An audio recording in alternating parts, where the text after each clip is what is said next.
100 দিনের কাজে দুর্নীতির তদন্তে কমিটি হাইকোর্টে। কমিটিতে কেন্দ্র, রাজ্য এবং ক্যাগের প্রতিনিধি। ভুয়ো জব কার্ড নিয়ে তদন্ত করে রিপোর্ট দেবে কমিটি, এমনটাই মন্তব্য আদালতে।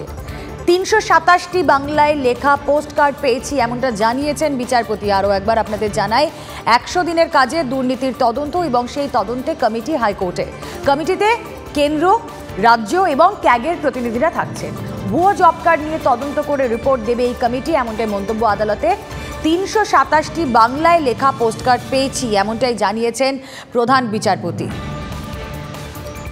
100 দিনের কাজে দুর্নীতির তদন্তে 3 সদস্যের কমিটি হাইকোর্টে।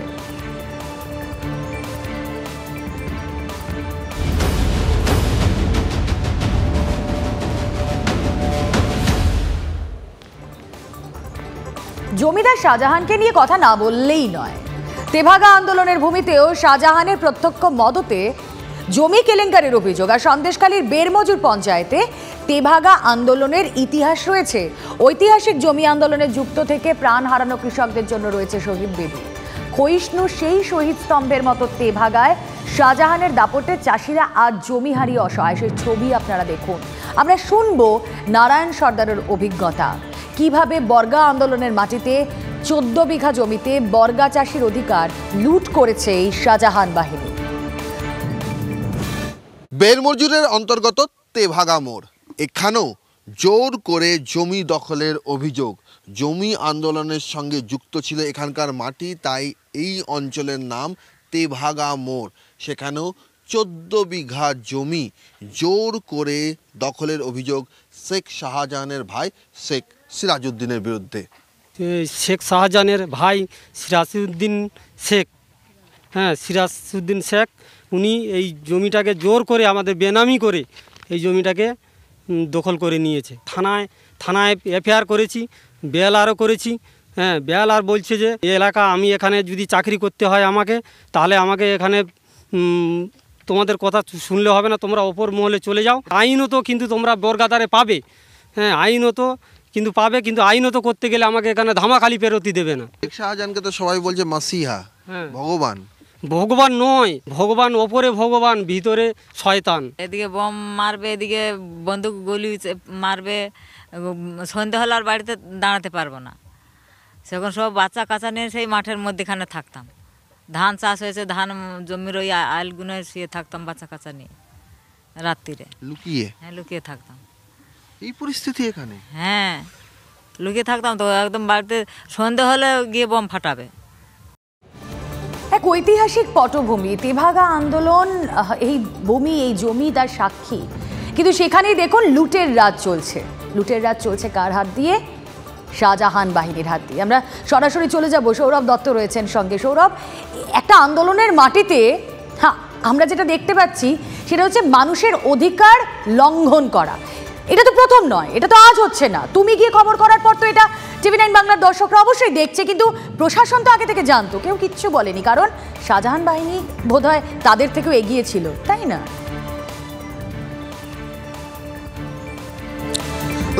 রুমেলা, দেখো প্রশাসনের কাছে গিয়ে এই মানুষগুলোর কি অভিজ্ঞতা সেটা তো এই মানুষগুলোই বলে দিচ্ছেন। প্রশাসন বলছেন, বিএলআরও বলছেন, তিনি যদি তার কাজ করতে হয়, প্রশাসনিক চেয়ারে বসে তার যে কাজ, সেই কাজ যদি তাকে করতে হয়, তাকে ধামাখালি পেরোতে দেবেন না। শেখ শাহজাহান ধামাখালি পেরিয়ে, এই কলকাতার থেকে যদি ধামাখালি আসতে হয়, ধামাখালিতে নদী পেরিয়ে সন্দেশখালী ঘাটে যেতে হয়, তিনি ধামাখালি পেরোতে পারবেন না। কে বলছেন? বিএলআরও বলছেন। এসডিপিও কি বলেছেন জানো? এসডিপিও বলেছেন, এদের এই লোকদেরকে পরামর্শ দিয়েছেন, তোমরা শাহজাহানের সঙ্গে মীমাংসা করে নাও, মিটমাট করে নাও। এসডিও হাত তুলে দিয়েছেন, পুলিশ প্রশাসন হাত তুলে দিয়েছে। ওখানে সবাই হাত তুলে রয়েছে শেখ শাহজাহানের ভয়ে, তার ভাই শেখ সিরাজউদ্দিন এবং শাহজাহান বাহিনীর ভয়ে। কোন মাটিতে? তেভাগা, যে জায়গায় তেভাগা আন্দোলনের জন্য শহীদদের রক্ত ঝরেছিল, সেই জন্য সেই জায়গার নাম তেভাগা। সেখানে জমি হারার যারা জমিদার, যারা বর্গাদার রয়েছেন, তারা জমি হারাচ্ছেন, বাস্তুচ্যুত হচ্ছেন।